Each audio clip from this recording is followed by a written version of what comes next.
रंगरेज भाई, ये क्या दिक्कत है? मतलब ये कहा जा रहा है कि जनसंख्या पर नियंत्रण से देश बूढ़ा हो जाएगा, आबादी पर रोक तो तरक्की पर रोक। क्या आप भी इस बात से इत्तेफाक रखते हैं क्या? नहीं, हम तो इन सब चीजों से कोई इत्तेफाक नहीं रखते। और ये जो एक नैरेटिव दिखाया जाता है, बताया जाता है कि किस तरीके से जनसंख्या बढ़ रही है और मुसलमान जो है इस देश की में जनसंख्या बढ़ा रहे हैं। मगर एक बात समझिए, जब अमित शाह के घर में, तो अमित शाह के परिवार में 7-8 लोग हैं। और मोदी जी के घर में 7-8 लोग हैं। और जो मोहन भागवत जी है उनके परिवार में 7-8 लोग हैं। मगर बदनाम किन्हें किया जाता है, अच्छा। विलन किन्हें बनाया अच्छा जाता रंगरेज है, भाई, वो एक मुस्लिम समाज रंगरेज को भाई, बनाया जाता है कि वो आपने चार बहुत अच्छी बात चार उठाई, लेकिन इसके डिटेल में जाना होगा। आज से 50, 60 या 80 या 100 साल पहले जब बच्चे पैदा होते थे, बच्चों की मृत्यु दर कितनी थी? कितने बच्चे मारे जाते थे? यह भी एक पॉइंट था। उस वक्त बहुत सारी दिक्कतें थी। उस वक्त कितनी ज्यादा कितने लोगों के जब बच्चे होते थे कितने मारे जाते थे, ये सारी पॉइंट है। लेकिन उस वक्त से अभी को आप क्या कंपेयर कर सकते हैं? उस वक्त में भी शायद बहुत ज्यादा साक्षरता नहीं होगी, बहुत ज्यादा जानकारी नहीं होगी, बहुत ज्यादा जागरूकता वाली बात नहीं होगी, लेकिन अभी क्या ऐसा बदलाव आ गया? अभी क्यों हो रहा है? देखिए, मैं हिमांशु भाई एक बात जो बताना चाहूंगा, जो जो मुस्लिम है उनका जो टीआरएफ रेट है, हम्म। वो पहले 2.7 था, अब 2.2 है। हम्म। सबसे ज्यादा गर्भ निरोधक गोलियां नहीं रंगरेज भाई, और मैं ये पूछ रहा हूं कि अभी अभी क्यों ज्यादा बच्चे पैदा किए जाते हैं? अरे भैया, हमारे आप मुस्लिम तो भाई इसमें अवेयरनेस आगे हैं, आगे। आप मानते हैं? नहीं नहीं नहीं नहीं, आप तो मुसलमान वही दो बच्चों पे आप देखिए। अब जैसे जैसे जो है लोगों में अवेयरनेस आ रही है, और तो सभी परिवार में। मैं कितने? आपको अपने परिवार में और के परिवार में, और जो हमारे हिंदू भाई हैं उनके भी परिवार में पहले बहुत बच्चे हुआ करते थे। अच्छा, मेरे को ये मगर बताइए कि अब जो आप है, मतलब मुस्लिम अब कम बच्चे पैदा कर रहे हैं, आप ये कह रहे हैं? बिल्कुल बिल्कुल बिल्कुल मैं एक बिल्कुल, बात हाँ। बताता हूं। आपने बहुत पुराने पुराने एग्जाम्पल दिए, जो आज से 80 80 90 90 या 100 100 साल पहले वाले एग्जाम्पल दिए। अरे मैं अभी अभी के का भाई सुनिए ना। 2000। रंगरेज भाई, मैं अभी का एक एग्जाम्पल देता हूं, आपसे पूछता हूं बहुत विनम्रता से। आप जिस पार्टी के प्रवक्ता हैं, उस पार्टी के अध्यक्ष असदुद्दीन ओवैसी, उनके 5 बच्चे हैं। ये कैसे? हाँ तो अभी? हाँ। वो, अरे क्या? ये, अरे क्या? कब? क्या अरे कब? अभी की तो बात है ना, तो मैं 5 बच्चों तो के नाम बताऊं? अब आने वाला। कैसी बातें कर रहे हैं आप? मैं पांच क्या बच्चे कह हैं रहा ना, हूँ? इनके बारे में जवाब अरे दीजिए। आप पुराने अरे सौ हिमांशु साल के भाई, एग्जाम्पल की बात कर रहे हैं, मैं तो वर्तमान की बात कर रहा हूं। हिमांशु भाई देखिए, जिनकी परिवार देखिए कौन होते हैं ये लोग, जिनके परिवार होते हैं भाई, उनने तो परिवार जिनकी हैसियत है आह। वो परिवार बड़ा कर सकते हैं, जिनकी अच्छा। हैसियत नहीं है वो परिवार वाह, छोटा जिनकी कर सकते हैसियत है हैं। वो परिवार बड़ा कर ये सकते हैं, जिनकी सबके हैसियत नहीं है, अपने मतलब आपने अपनी सोचा नहीं था। आपने अपनी सोचा नहीं था कि ये अपनी सवाल भी सहूलियत, आपसे हो सकता है, तो इसलिए आपको अपनी जब आपको सहूलियत लगा के नहीं था। हिसाब अपनी सहूलियत के हिसाब से सब करते हैं। अरे आपने ऐसे ही वहां सौ आपके साल पहले परिवार का में, एग्जाम्पल हमारे दिया। परिवार में, आपने सबके 100 साल परिवार पहले में। का एग्जाम्पल दिया, मैंने अभी का एग्जाम्पल देकर आपसे पूछ लिया, तो मैंने टीआरएफ रेट बता करने दिया लगे। आपको। मैंने टीआरएफ रेट बता दिया आपको, आप वो नहीं हाँ, समझना तो चाह रहे वो हैं, भी तो पता मैंने नहीं आपको हिमांशु डिटेल में भाई। बताया। हमारे साथ में देखिए शशांक वाजपेयी जी भी जुड़ चुके हैं, वरिष्ठ अधिवक्ता हैं सुप्रीम कोर्ट के। सर मैं आपके पास आऊंगा, लेकिन संजय राणा जी बताइए, सवाल पूछा एक मैंने, उसका जवाब यहां पर नहीं दे पाए। ये विरोध क्यों हो रहा है? आपको क्या लगता है इस विरोध के पीछे की वजह क्या है? देखिए, ऐसा है कि जब फर्टिलिटी रेट की बात करते हैं, पॉपुलेशन की बात करते हैं, तो दो तीन तथ्यों को जानना बहुत जरूरी है। अभी रंगरेज भाई की बात को बहुत ध्यानपूर्वक सुन रहा था। उन्होंने बोला कि 2.7 से 2.36 हो गई। मैं बिल्कुल मानने को तैयार हूं, लेकिन ये जब देश का आजाद हुआ था उस समय आपकी फर्टिलिटी रेट 4.26 थी, तो उसको देखने की जरूरत है। आज हिंदुओं की फर्टिलिटी रेट है 1.91%। और आप अगर आजादी से लेकर के आप आज तक का देख लीजिए, जो ग्रोथ हुआ है मुसलमानों का, वो तकरीबन 30% से ऊपर रहा है। मैं बताता हूँ, 32% 51 से 61 के बीच हुआ है, 34% 61 से 71 के बीच हुआ है, अच्छा। 32-33% 71 से हाँ। 81 के बीच हुआ। तो देखिए, पॉपुलेशन बढ़ी है। जहां तक बात हो रही थी कि नेता क्या बोलते हैं, इस पे चर्चा होनी चाहिए कि भाभी हमारी का सर चीज जमीन लिमिटेड है, हमारी रिसोर्सेज लिमिटेड है, हमें जो सुविधाएं देने वो सब चीज लिमिटेड है। तो अगर पॉपुलेशन बढ़ेगा तो सारी जो भी जनता इस देश में रहती है, चाहे हिंदू मुस्लिम सिख ईसाई, उसको कैसे हम अपनी सुविधाएं प्राप्त पहुंचा सकते हैं? तो कहीं ना कहीं इसको कंट्रोल करने की जरूरत है। हमारा अगर जमीन की तुलना की जाए, जो हमारा जो लैंड है वो सिर्फ 4% है वर्ल्ड का। चाइना हमसे 3 से 4 गुना बड़ा है और हमसे पॉपुलेशन में कम है। और ये कि अमित शाह जी के बच्चे 5 थे। अरे अमित शाह जी की उम्र छोड़ दीजिए, आज की चर्चा हो रही है। आज से 50 साल पहले हर घर में 9 से 10 बच्चे होते, चाहे हिंदू हो चाहे मुसलमान हो। अगर आपको यही बातें करनी है कि मुसलमानों में पॉपुलेशन दर क्यों है, तो आप जाके देख सकते हैं। अरे भाई, 2011 के सेंसेक्स के हिसाब से जो ग्रोथ रेट थी मुसलमानों की वो 24% थी और हिंदुओं की 16% थी। तो देखिए 8% को तो यही अंतर है। पॉपुलेशन हिंदुओं की गिर करके 84 से 79% हो जाती है, जो पहले 94 थी आजादी के समय में। तो आपको देखना पड़ेगा कि किसके डेमोग्राफिक चेंज। आपकी आवाज थोड़ी सी इंटरप्ट हो रही है, मैं दोबारा से आता हूं आपके पास। लेकिन अजहरी साहब मैं उस मुद्दे पे नहीं जाऊंगा जो मुद्दा रंगरेज भाई ने उठाया था कि किसके कितने बच्चे, किसकी कितनी ये सारी चीजें। मैं आपसे ये जानना चाहता हूं कि ये वाकई एक समस्या तो है ना कि अगर आबादी बहुत ज्यादा बढ़ रही है, संसाधन हमारे पास सीमित है, तो ऐसे में दिक्कत आने वाले वक्त में हो सकती है। लेकिन ये कौन सा तर्क है कि जनसंख्या पर नियंत्रण हुआ तो 30 साल में हमारा देश तरक्की पर रोक लग जाएगी, और ये तो उपलब्धि है, ये तो एक एसेट है। ये आप भी मांगते हैं क्या? अभी संजय राणा जी ने एक बात को मान लिया कि पहले मुसलमानों को भी 8-9 बच्चे होते थे और हिंदुओं के भी। ये मतलब बड़ी बात है। संजय राणा जी, आज पहली बार आपने ऐसी बात की है जो जिससे आपसे कभी उम्मीद नहीं थी। लेकिन जो अभी गिरिराज सिंह जी का आप बयान जो दिखा रहे हैं, गिरिराज सिंह एक जैसे एक बेचारा बंदा हो, जो जिसके पास कुछ ना हो। जो बंदा 10 साल से मंत्री है, अब भी मंत्री है, केंद्रीय मंत्री है, वो आदमी इतना लाचार होकर के बातचीत कर रहा है कि ऐसा करना चाहिए। मैं पूछना चाहता हूं किससे कह रहे हैं वो ऐसा करना चाहिए? वो देश की कैबिनेट का हिस्सा है और वो इस तरीके से बात कह के सिर्फ माहौल पैदा करना चाहते हैं कि मतलब हमेशा डायरेक्ट आप लोगों का जो निशाना होता है वो घुमा फिरा के मुसलमान ही क्यों होता है?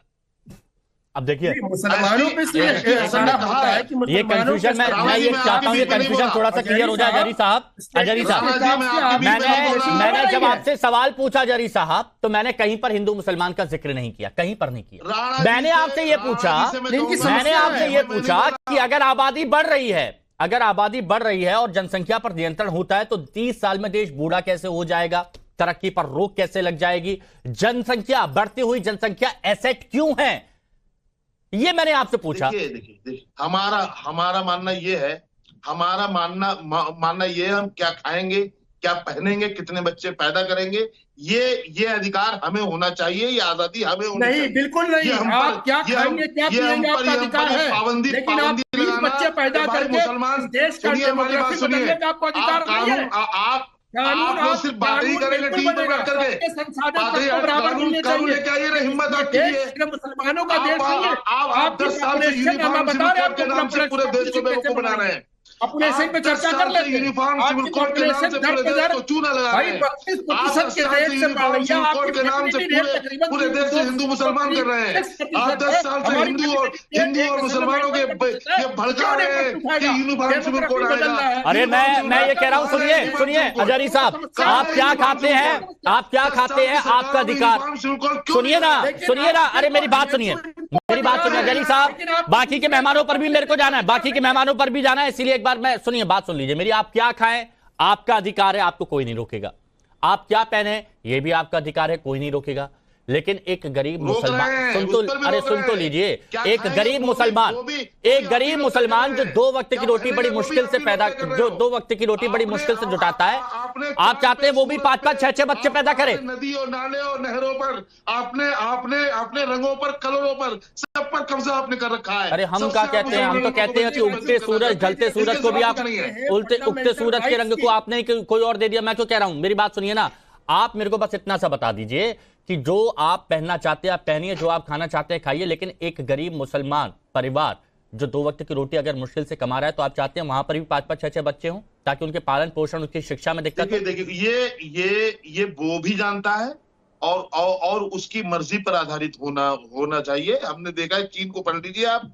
अरे चीन ने वन चाइल्ड पॉलिसी पढ़ लीजिए उसकी।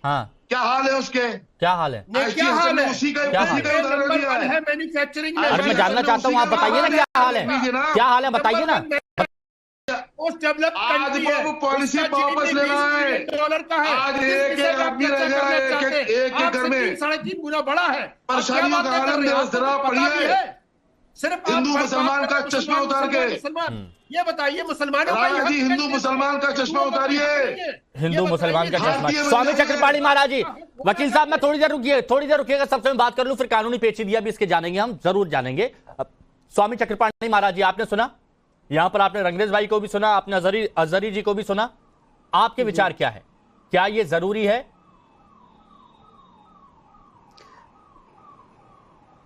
देखिए, मैं शुरुआत करता हूं हाफिज नूर अहमद अजहरी साहब की बातों से।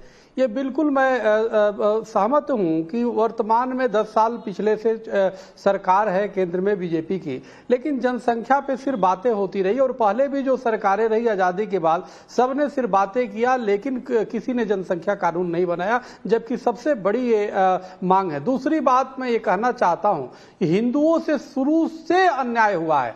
आप देखो, एक तो आज़ादी के 14 अगस्त 1947 को देश विभाजन हुआ, एक पाकिस्तान मुस्लिम राष्ट्र हो गया है, बांग्लादेश हो गया, तमाम हमारे देश के टुकड़े हो गए।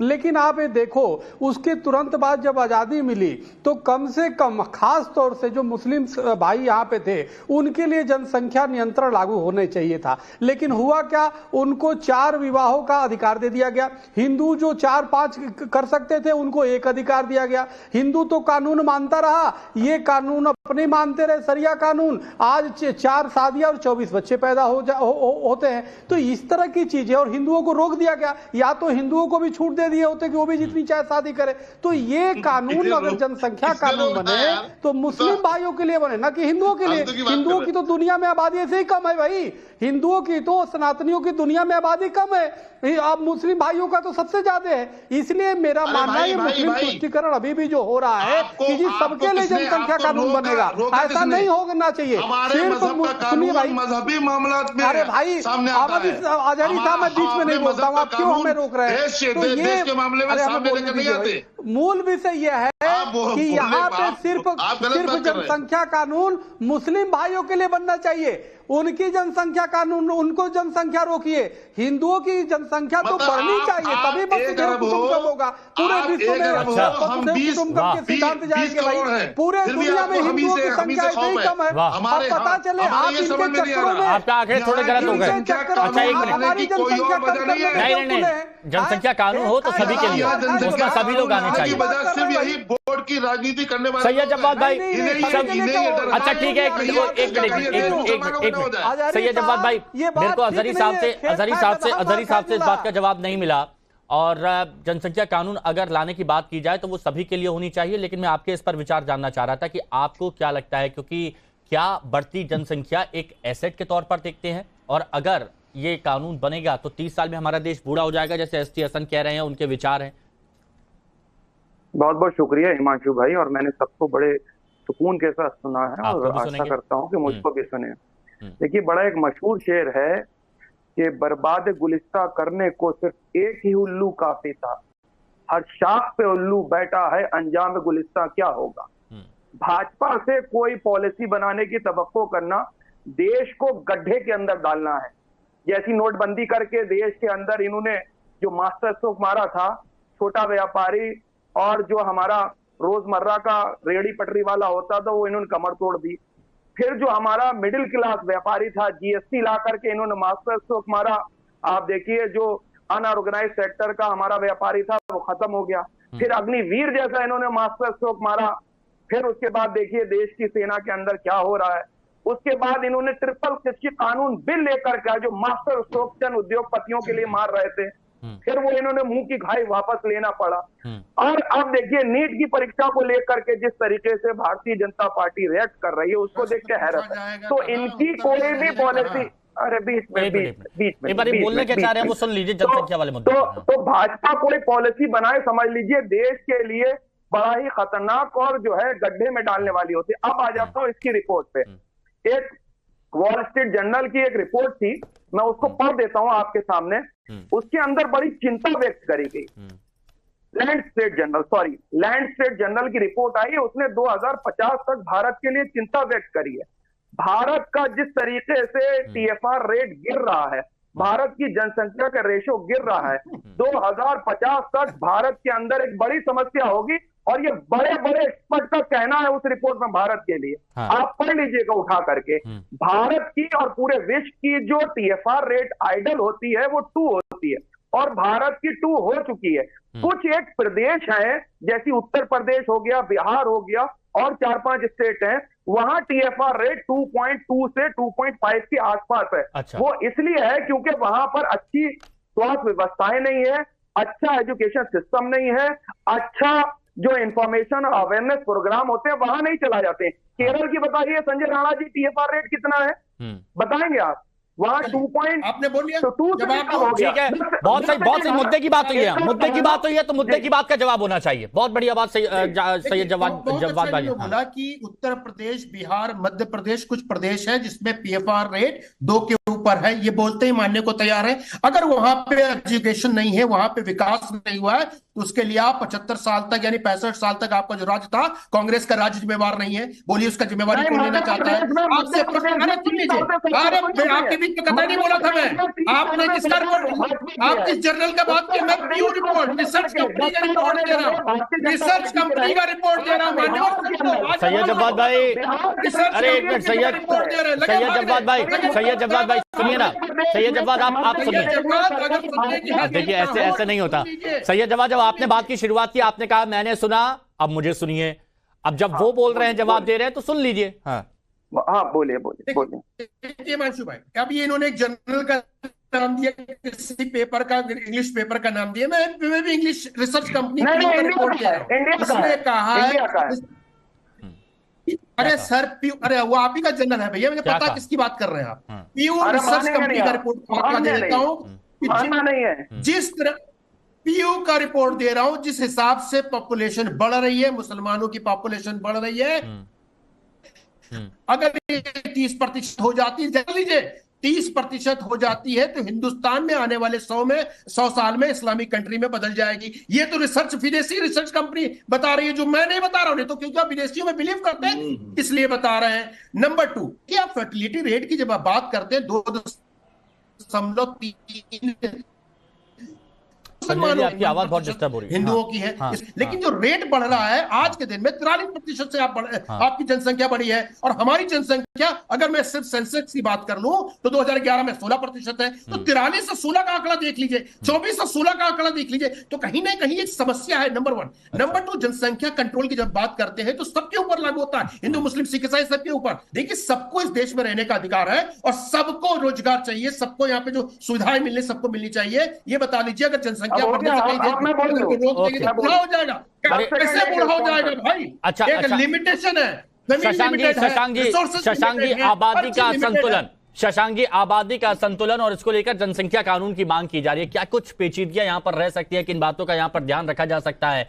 और विरोध भी हो रहा है, कुछ लोग समर्थन भी कर रहे हैं। मैं आपसे जानना चाहता हूं उसकी कानूनी पेचीदगियां भी। हिमांशु जी, ये विषय क्योंकि बहुत सबके इस समय बहुत पास है और देश के अंदर बहुत ज्वलंत विषय है। इस विषय के ऊपर कुछ बातों को समझना बहुत जरूरी है। ना ये जो से राणा जी ने कहा, ना हिंदू मुस्लिम सिख ईसाई का विषय नहीं है, ये राष्ट्र की प्रगति का विषय है। उस प्रगति के लिए जहां पर देखिए लगातार ये अब देखते हैं 1947 से लेके आज हम 2024 में खड़े हुए हैं। 2024 तक देश की आबादी थी लगभग 400 गुना 4 गुना बढ़ चुकी है। जो पहले 33 करोड़ थी, 36 करोड़ थी, फिर आगे 75 करोड़ हुई, और आज लगभग हम 142 करोड़ दुनिया के नंबर 1 देश के ऊपर आ गए हैं। जिसमें लगातार कई सारे बिल जो कि संसद में पास हुए, संसद में पास होने के बाद राज्यवार उन्होंने बिल बनाए गए। बट जो सबसे इफेक्टिव प्रयास हुआ है वो 2019 की माननीय प्रधानमंत्री जी की स्पीच में उन्होंने कहा कि अगर किसी राष्ट्र के विकास के लिए हमें आगे बढ़ना है तो निश्चित रूप से जनसंख्या नियंत्रण विधेयक, जनसंख्या नियंत्रण कानून बनाने की राज्य को आवश्यकता है। उन आवश्यकताओं की पूर्ति करने के लिए जो राज्यों में बना, उन्होंने कहा भाई 2 बच्चों से ज्यादा, जिनको पंचायत में लागू भी किया गया कि बच्चों से ज्यादा पंचायत चुनाव नहीं लड़ सकते हैं। कहा है कि हिंदुओं को ज्यादा बच्चे पैदा करना चाहिए सर। ये नहीं, देखिए बात सुनिए, जब राष्ट्र का विषय आता है तो राष्ट्र के विषय में राष्ट्र की बात करनी चाहिए, जात की बात नहीं करनी चाहिए। और उसके बाद जो मैं जवाब दे रहा हूँ उसको बहुत ध्यान से सुना करिए। जवाब कोई दे रहा है, आपको जवाब ध्यान से सुनिए और सुनने के बाद उसको समझने की कोशिश करिए। ये बात तो बहुत सही कही, राष्ट्र की बात हो रही है। नहीं, सैयद जवाद भाई बहुत अच्छी बात कही। अगर कोई जवाब दे रहा है तो उसको ध्यान से सुन लीजिए, आपकी बात को सुन लिया, उसका जवाब दे दिया जाएगा। लेकिन अगर कोई बात कर रहा है तो उसको गंभीरता से सुन लीजिए ना जवाद भाई। अरे गंभीरता से, दूसरी बात जब जिस विषय पे बात हो रही है, अगर आप उस विषय के एक्सपर्ट नहीं है तो उस विषय के बारे में थोड़ा सा पढ़िए। आप राज्य की नीतियों का विरोध नहीं करिए, राज्य के कानून में जो कमियां हैं उनको बताने का प्रयास करिए। जब इस विषय पे कोई कमी नहीं है, ये राष्ट्र का मुख्य विषय है और राष्ट्र इस विषय पे बहुत गंभीरता से चर्चा करने के लिए तैयार है। एक एक विषय एक बार, अरे सैयद जवाद भाई, एक मिनट सुनने दीजिए प्लीज, एक बात सुनने दीजिए, मैं समझना चाहता हूं। उसके बारे में समझ रही है, उसकी कानून की पेचीदगियां नहीं मालूम है। आप राज्य की सरकार आप पॉइंट पर आइए, शशांक की बात करिए, पॉइंट पर आइए। हाँ, पॉइंट पर आइए आप। पॉइंट बिल्कुल साफ है, बहुत स्पष्ट पॉइंट है इसके ऊपर। जो राज्य का कानून इस समय बन रहा है देश की सबसे बड़ी आबादी को कंट्रोल करने के लिए, हमें उसके लिए जो बेहतर नहीं व्यवस्थित व्यवस्थाओं के लिए शिक्षा स्वास्थ्य ज्यादा भारत में जो न्याय व्यवस्था है, न्याय व्यवस्था के ऊपर जो कार्य कर रहे हैं, उन कार्यों में संतुलन लाने की जो आवश्यकता है वो निश्चित रूप से इस विधेयक को बनने के बाद, इसको इम्प्लीमेंट करने के बाद ही आ सकती है। वो निश्चित रूप से नहीं, लेकिन बार बार ये कहा जाता है वाजपेयी जी राष्ट्र के लिए, वाजपेयी जी एक बात बताइए, शशांक वाजपेयी जी, आप वरिष्ठ अधिवक्ता हैं, आप कानूनी पेचीदगियों समझते हैं, और आपके लिए जब आप कोई केस लड़ने जाते हैं, आपके लिए भी कोई हिंदू मुस्लिम नहीं रहता है, आपके लिए वहां पर वो कानूनी, हाँ बिल्कुल नहीं रहता, और सरकार के लिए भी ऐसा है। लेकिन यहाँ पर कुछ मौलाना है जैसे एसटी हसन साहब है, हाँ, लेकिन यहाँ पर कुछ मौलाना है एसटी हसन साहब है, वो ये कहते हैं कि ये मुसलमानों को टारगेट करने के लिए लाया जाता है। बिल्कुल स्पष्ट रूप से नहीं है। जब भारत के संविधान में जो लोग विश्वास करते हैं, भारत के ऊपर जो लोग विश्वास करते हैं, वो हिंदू मुस्लिम सिख ईसाई की बात नहीं करते हैं, वो पूरे देश के विकास की बात करते हैं। और जब आप विकास की बात करते हैं तो निश्चित रूप से हर व्यक्ति उसके साथ खड़ा होता है, हर व्यक्ति ये चाहता है। अब एक पॉइंट और बताइएगा वाजपेयी जी, एक पॉइंट और बताइए। अभी आप सुन रहे होंगे हाफिज नूर अहमद अजहरी साहब ने कहा था, जवाद भाई कंटिन्यू बोलते रहेंगे, कोई मतलब नहीं, थोड़ा सा रुकिए। हाफिज नूर अहमद अजहरी साहब ने कहा था, हम क्या पहने हमें उसका अधिकार है, हम क्या खाएं हमें उसका अधिकार है, और हम क्या करें उसका भी, और हम क्या करें उसका भी हमें अधिकार है, पूर्ण अधिकार है। इसका इन तीनों बातों का उनको पूर्ण अधिकार है। इस अधिकार के लिए भारत का संविधान उनको अधिकृत करता है, पर भारत के राष्ट्र के विकास के लिए जो सर्वोत्तम कदम होंगे, इनको भारत की सरकार के साथ सदा खड़े होना चाहिए और हर उस विधेयक को, हर उस कानून को सपोर्ट करने का प्रयास करना चाहिए। नहीं तो आने वाले वक्त में यही तो मुद्दा उठाया जाएगा कि हम कितने बच्चे पैदा करें, इसका भी हमें अधिकार है, ये भी मुद्दा उठाया जाएगा। नहीं है, बिल्कुल नहीं है। नहीं, इसकी एक मिनट जवाद भाई की आवाज एक मिनट डाउन करिए, मैं आ रहा हूं उनके पास, मैं आ रहा हूं। मेरे को ये बताइए, ये पॉइंट अगर उठाया जाएगा कि हम कितने बच्चा पैदा करें उसका भी हमें अधिकार है, तो उसका क्या जवाब है? देखिए, आप कितने बच्चे पैदा करेंगे इसका आपको पूरा अधिकार है, उसमें मैं बिल्कुल नहीं कहना चाहता, पर भारत के राष्ट्र को देखते हुए, भारत के राष्ट्र की जो सुविधाएं हैं उनको देखते हुए, भारत की जनसंख्या को देखते हुए, निश्चित रूप से अगर आप राष्ट्र के विकास के साथ खड़े होना चाहते हैं तो राष्ट्र की पॉलिसी एक व्यक्ति के लिए नहीं होती है, पूरे राष्ट्र के लिए होती है और हर व्यक्ति के लिए होती है। और हर व्यक्ति जो भारत में वोट डालता है, हर व्यक्ति जो भारत का अन्न खाता है, हर व्यक्ति जो भारत की सुविधाएं लेता है, उसको भारत के संविधान बताइए जवाद भाई, अब आप बोलिए, फिर अजहरी साहब के पास में आ रहा हूं। हाँ, जवाद भाई बोलिए, अब बोलिए। अभी जो वाजपेयी जी कह रहे हैं, पहली चीज मैं आपकी बात को इसलिए सीरियस नहीं लेता क्योंकि आप सरकार के प्रवक्ता ज्यादा मालूम होते हैं। दूसरी चीज, अभी जब नोटबंदी देश में करी गई थी, जो आतंकवाद की कमर तोड़ दी गई थी सरकार द्वारा, उसका भी समर्थन आपने कहा होगा, जीएसटी का समर्थन भी आपने कहा होगा। नोटबंदी में चले जा रहे हैं, एक एक करके प्लीज, एक एक करके देखिए पॉलिसी कैसी होंगी, तो हम आपकी पॉलिसी को मानते नहीं और समझते नहीं। तो चर्चा करिए। अरे समझ रहा हूं, और मैं एक चीज हिमांशु और बताना चाहता हूं, जैसे अजहरी साहब ने एक बात बोली है कि उनको अधिकार है, नंबर 1 सुन लीजिए सर, सुन लीजिए, कोई भी लॉ एब्सोल्यूट नहीं है, और सेक्शन देखिए, सेक्शन 4 अरे सर सुन लीजिए, एक बार आवाज आने दीजिए मेरे को। हाँ संजय राणा सर, मैं बोल रहा हूँ, बोलिए। ठीक है, देखिए मैं छोटी सी बात बताना चाहता हूं हिमांशु, इनको जानने की बहुत जरूरत है। कोई भी लॉ बना है वो एब्सोल्यूट नहीं है कि आप जो मर्जी वो करते रहेंगे, नंबर 1। Number 2, part 4 section 44। एक मिनट रुकिए, सुनिए सैयद जवाद, आप ही बोल लीजिए, किसी और को नहीं बोलना है, आप ही कंटिन्यू बोलना है। अगर कोई बोल रहा है आपको इंटरप्ट भी करना है, यही बात है ना। अगर आप बोलते हैं तो सुनने की आदत डालिए, अगर कोई कुछ कह रहा है तो सुन लीजिए, क्या दिक्कत है? मैं आपको मौका देता हूं, हर बार आपके साथ चर्चा होती है। नहीं, हर बार चर्चा होती है, आपको प्रॉपर मौका दिया जाता है, और मेहमानों से ज्यादा आपके पास रहा जाता है। स्वामी चक्रपाणी जी से ज्यादा आपकी मैंने बात सुनी, लेकिन कम से कम सामने वाला बोल रहा है तब तो थोड़ा सा रुकिए, आपत्ति जताइए, अच्छी बात है, लेकिन एक सलीके से ना। संजय राणा जी, सलीके से ही हम समझाते हैं। देखिए, दो चीजों को समझने की जरूरत है। कोई भी लॉ है वो एब्सोल्यूट नहीं है। वकील साहब वाजपेयी जी यहाँ पे बैठे हैं, बता सकते हैं। नंबर 2, सेक्शन 44 से लेके 51 तक पार्ट 4 में स्टेट को पावर मिलती, डायरेक्टिव और प्रिंसिपल ऑफ स्टेट पॉलिसी बनाने का अधिकार मिलता है। वो पॉलिसीज बना सकते हैं जो देश के हित में होंगे, और उसको पारित कराना पड़े, वो मानना पड़ेगा हर देश के नागरिक को।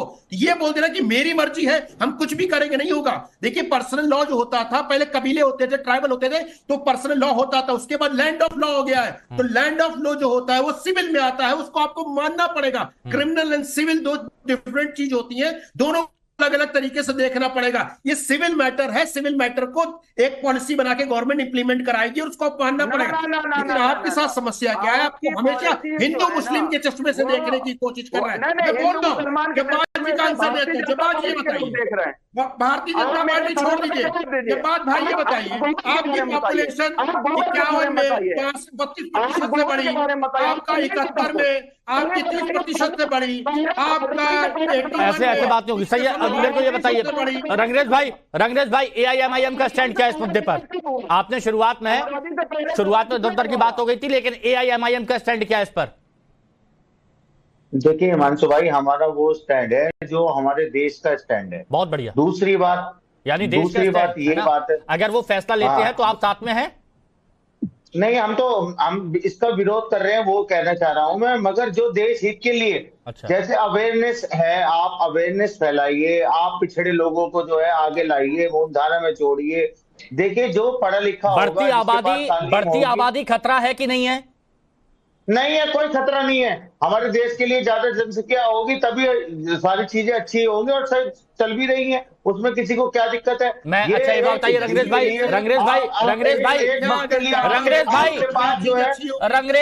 सुनिए ना। रंगरेज भाई, अभी आप जिस घर में रह रहे हैं वहां पर कितने सदस्य हैं?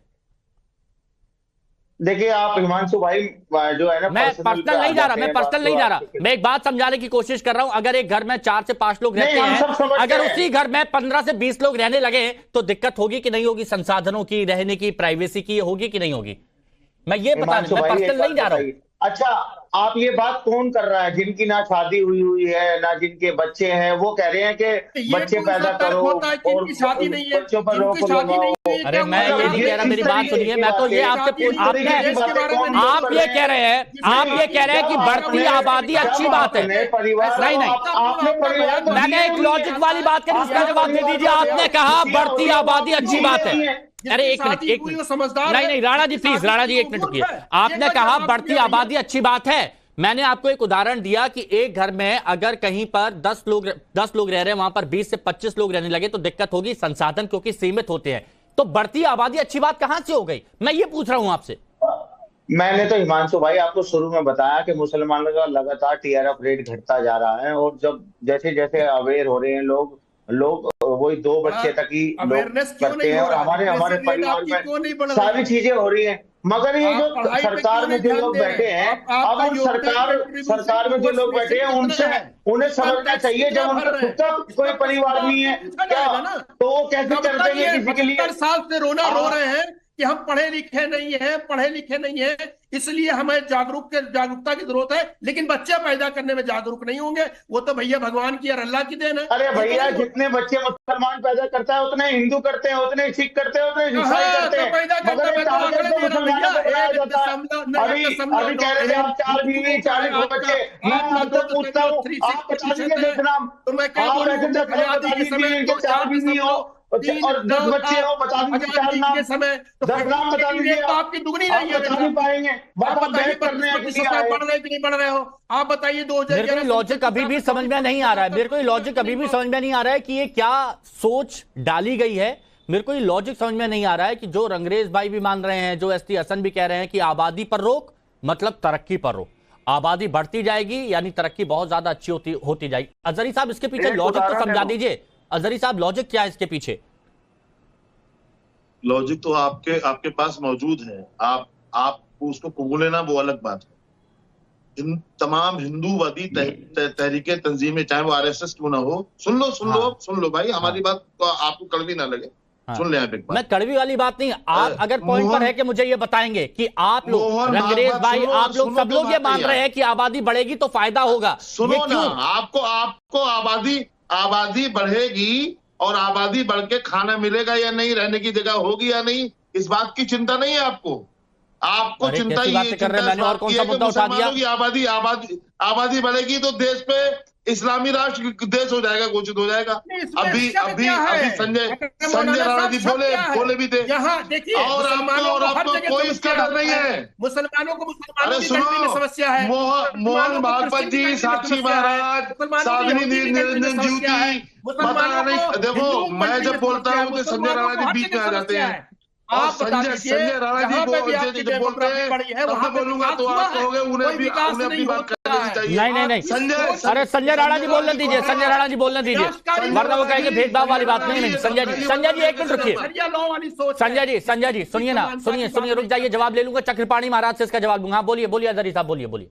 संजय राणा जी चैनल के नहीं इस पर नहीं, पॉइंट पर बोलिए। बढ़ती आबादी फायदा कैसे? बढ़ती आबादी फायदा कैसे? दिया तो घबराने लगे। अरे एक मिनट रुकिए राणा जी। यही तो हम कहना चाह रहे हैं कि अगर आबादी बढ़ रही है, इस बात की आपको चिंता नहीं है कि वो खाएंगे क्या? अरे तो मैं तो ये कह रहा हूँ कि अगर ये कानून आएगा तो वो सभी के लिए आएगा। वो कानून आएगा तो सभी के लिए आएगा। अरे कानून आएगा तो सभी के लिए आएगा, मैं तो कह रहा हूँ। लेकिन आप क्यों कह रहे हैं मुसलमानों से जोड़ रहे हैं? से आप मुसलमानों से मत जोड़िए। जनसंख्या कानून अगर आए तो सबके लिए आएगा। एक मिनट, शशांक वाजपेयी जी, अगर मैं गलत हूं तो बताइए। शशांक वाजपेयी जी, आप अधिवक्ता है, अगर ये कानून आएगा तो सभी के लिए आएगा ना, मुसलमानों को टारगेट थोड़ी ना करेंगे। सम्मान करना चाहिए, बिल्कुल नहीं किया जाता किसी भी राष्ट्र के अंदर, किसी भी जाति समुदाय के हिसाब से, लिंग भेद के हिसाब से कभी भी किसी को भी टारगेट नहीं किया जाता है। और व्यक्ति जो समान नागरिक संहिता की बात हो रही है वो भी सबके लिए है, मतलब सबके लिए। उसमें किसी भी रूप में स्वीकार करिए, अपनी धर्म, कौम सबको, हर व्यक्तित्व को बढ़ाना चाहिए। वाजपेयी जी एक बात और बताइए प्लीज। वाजपेयी जी एक मिनट अजहरी साहब का थोड़ा सा डाउन करिए। वाजपेयी जी एक बात और बताइए। कुछ मौलाना है ना, कुछ लोग ये कहते हैं, मुसलमानों को ये बताने की कोशिश करते हैं कि ये आ गया तो मुसलमानों को दबाने की कोशिश मुसलमानों पर और उनके खिलाफ साजिश रची जा रही है, ये उनके दिमाग में डालने की कोशिश हो रही है। ये सब देखिए, नेगेटिव विचार रखना, नेगेटिव जात को न बढ़ाना, धर्म के आधार पर देश को बांटना, मुल्क को बांटना, ये निश्चित रूप से नकारात्मकता की निशानी है। और जो भी राष्ट्र के साथ चलना चाहते हैं वो राष्ट्र के कानूनों का सम्मान करते हैं। जो राष्ट्र के विरुद्ध करना चाहते हैं वो निश्चित रूप से राष्ट्रद्रोह करना चाहते हैं, और राष्ट्रद्रोह को करने के बाद निश्चित रूप से वो सम्माननीय नहीं हो सकता। और इस राष्ट्र की प्रगति में वो अपने आप को निश्चित रूप से कह सकते हैं कि मैं राष्ट्र के लिए कहीं भी किसी भी रूप में मेरी कोई उपयोगिता नहीं। अजहरी साहब आप इतना बोल रहे हैं, अगर सरकार ये लाएगी, अगर सरकार ये लाएगी तो क्या करेंगे आप? छीनने की कोशिश हो रही है। अरे अजहरी साहब शांति से सुन तो लीजिए, आपा खो देते हैं। मेरे को ये बताइए, अगर सरकार लाती है तो आप लोग क्या करेंगे? क्या करेगा? गिरिराज सिंह खुद आपके आगे रो रहे हैं। अरे गिरिराज सिंह मीडिया के सामने अपनी बात कह रहे होंगे, समझिए ना। मैं ये पूछ रहा हूं कि अगर सरकार लाती है तो क्या आप लोग सपोर्ट करेंगे?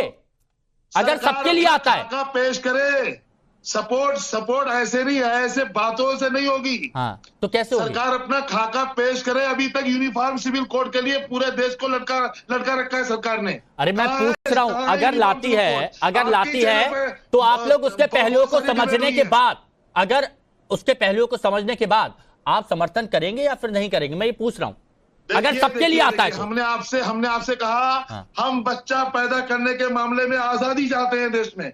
हम बच्चा पैदा करने के मामले में आजादी चाहते हैं। हिंदू समाज को किसी ने रोका नहीं है। मतलब जनसंख्या बढ़ाना चाहते हैं, अभी संसाधनों पे हक चाहते हैं, हिंदू समाज को इजाजत दी जाए, कब्जा चाहते हैं। रोका किसने है? क्यों चाहते हैं? इस देश में, ये देश कानून से चलेगा, आपके से नहीं चलेगा। अच्छा ठीक है, सुनिए। अच्छा, all India Muslim personal law board से है आप। सुनिए ना, अरे मेरी बात सुनिए। आप प्रदेश अध्यक्ष हैं all India Muslim personal law board के। आप ये कह रहे हैं लॉ बोर्ड ऑफ इंडिया का मैं अरे हाँ ठीक है, सुनिए ना, मैं ये कह रहा हूं कि आप कह रहे हैं कि हमें आजादी चाहिए बच्चा पैदा करने की, आपको है। लेकिन आप मुस्लिम भाइयों से जो आपकी बातों को सुनते हैं, उन पर अमल करते हैं, उनको ये तो कहेंगे ना कि जितनी हैसियत है, जितना पाल सकते हैं, जितने परवरिश कर सकते हैं, उतना ही करें। हाँ, ये ठीक बात है आपकी। ये जिस तरह से आप अपने दर्शकों को सही बात बताते हैं, हम भी लोग बताते हैं साहब। जरूरी तो नहीं हम तो हमेशा सही बात बोलते हैं, आप ही हिंदू मुस्लिम से जोड़ देते हैं, आप ही हिंदू मुस्लिम से जोड़ देते हैं, हम तो जनसंख्या की बात करते हैं। अच्छा सुनिए ना, देखिए लास्ट में आप कम से कम सही ट्रैक पर आए, लेकिन अच्छी बात है। सभी को बहुत बहुत शुक्रिया।